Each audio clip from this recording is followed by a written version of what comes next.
Hi friends, நாம் இன்றைக்கி புடலங்காய் கூட்டு தான் செய்ய போகிறோம். நல்ல பெருசாக இருந்தது வாங்கிட்டு வந்தேன். இந்த நாட்டுக்காய் சொல்லுவோம் இல்லைங்களா, அந்த மாதிரி காய் நல்ல நீளமாக இருந்தது. ஸோ நான் அதை கட் பண்ணி உள்ளே இருக்கிற அந்த இதெல்லாம் எடுத்துகிட்டு பாதி போதும், நம்ம நிறைய செஞ்சிட்டாலும் யாரும் சாப்பிட முடியாது. ஸோ மேலெல்லாம் நல்லா சீவிட்டு, ஆனால் இதெல்லாம் தான் உடம்புக்கு ஸ்ட்ரென்த்துன்னு சொல்கிறாங்க. அந்த மேலே இருக்கிற இந்த ஒயிட்டாக இருக்குது பார்த்திங்களா, அதெல்லாம் தான் அவ்வளோ ஸ்ட்ரென்த்தாக இருக்குமா. நம்ம க்ளீன் பண்ணி எடுத்துட்டாலே போதும் அப்படின்னு சொல்லுவாங்க. உள்ளே இருக்கிறது சுத்தம் பண்ணி நம்ம கழுவி எடுத்து வச்சுருக்குறோம். அப்புறம் அதுக்கு தேவையான பொருள் என்னென்னு பார்த்தீங்கன்னா, நான் ஒரு வெங்காயம், ஒரு தக்காளி, ஒரு 4 பச்சை மிளகாய் எடுத்துருக்குறேன். இதை நம்ம பொடிசாக கட் பண்ணி எடுத்துக்கலாம். கைப்பத்திரம் எப்படி கட் பண்ணுறதுன்னு உங்களுக்கு காட்டுறேன் பாருங்கள். இதுதான் உங்களுக்கு ஈஸியாக இருக்கும். சின்ன சின்ன க்யூபாக கட் பண்ணி எடுத்துகிட்டு இந்த மாதிரி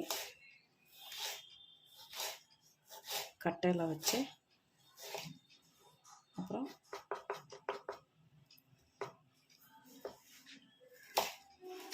இந்த மாதிரி செஞ்சுட்டு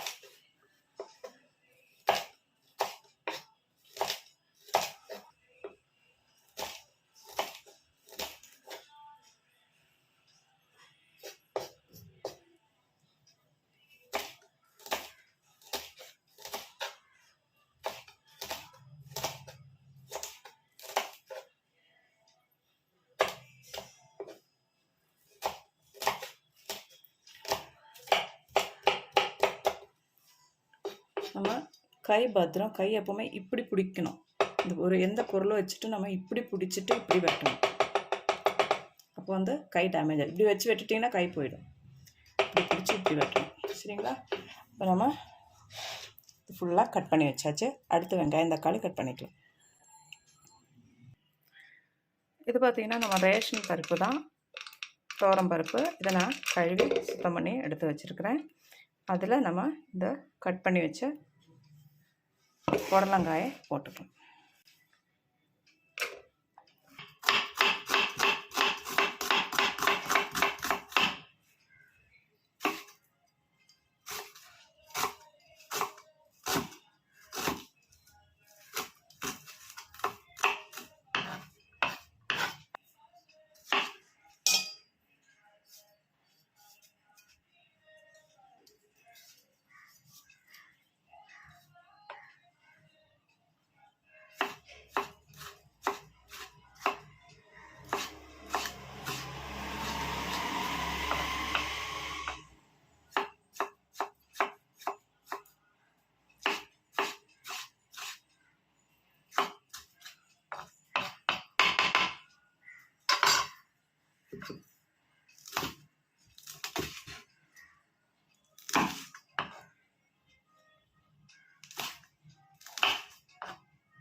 இதையும் கட் பண்ணி வச்சாச்சு. வெங்காயம், தக்காளி, பச்சை மிளகாய், இதை 3ஐயும் நம்ம அதில் போட்டுக்கலாம்.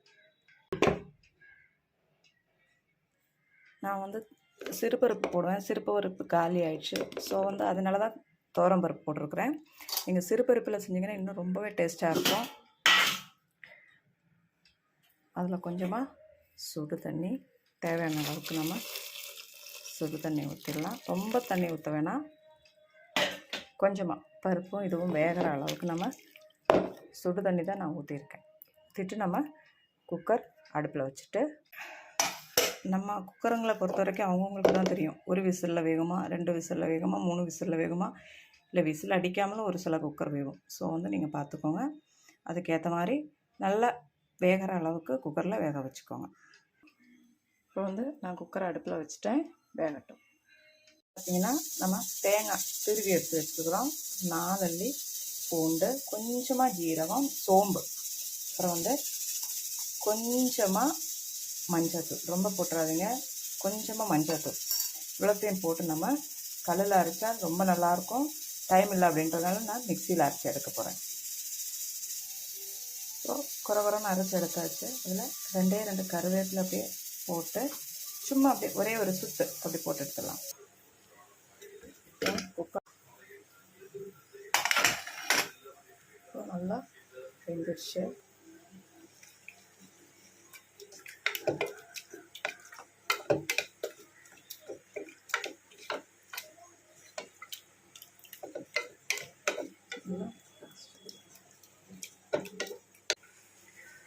நம்ம தேவையான அளவு உப்பு போட்டேன். அப்புறம் நம்ம இந்த அரைச்சி வச்சுருக்கிறோம் இதில் போட்டுருவோம். இதுக்கும் அடுப்பில் வச்சு சூடு தான் ஆகணும், கொதிக்கக்கூடாது. லேசாக ஒரு சூடு, கொதிக்கக்கூடாது. பார்த்திங்கன்னா அடுப்பில் வச்சுட்டோம். நம்ம லேசான சூடில் தான் வச்சுருக்கோம். ஃபுல் ஸ்பீடு வைக்கல, கம்மியான ஸ்பீடில் வச்சுருக்கிறேன். இப்போ நம்ம தாளிக்க போகிறோம். அதுக்காக இதை கட் பண்ணி எடுத்துக்கலாம். சின்ன வெங்காயத்தை 2 கட் பண்ணி தாளிக்க போகிறோம். பார்த்தீங்களா, கொதிக்கக்கூடாது.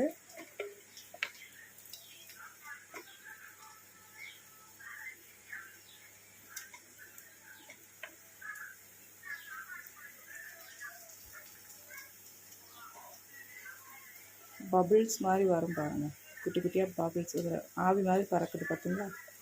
ஆவி பறக்க அந்த பபிள்ஸு அங்கங்கே வரும்போதே எடுத்துடணும். இப்போ நம்ம கடுகு தாளிக்க போகிறோம். சின்ன வெங்காயம் கட் பண்ணி வச்சாச்சு. நம்ம எண்ணெய் ஊற்றிடலாம்.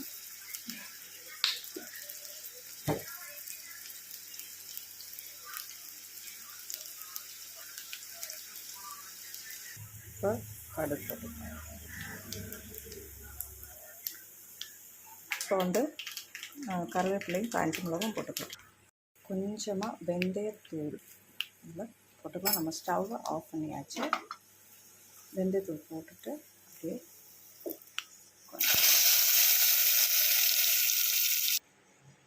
இப்போது செம்ம டேஸ்டியான புடலங்காய் கூட்டு ரெடி ஆகிடுச்சு பாருங்கள்.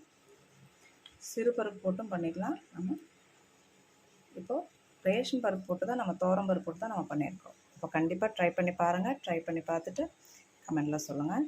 சாப்பாட்டுக்கும் தோசைக்கும் யூஸ் பண்ணிக்கலாம். அடுத்த வீடியோவில் பார்க்கலாம். தேங்க்யூ.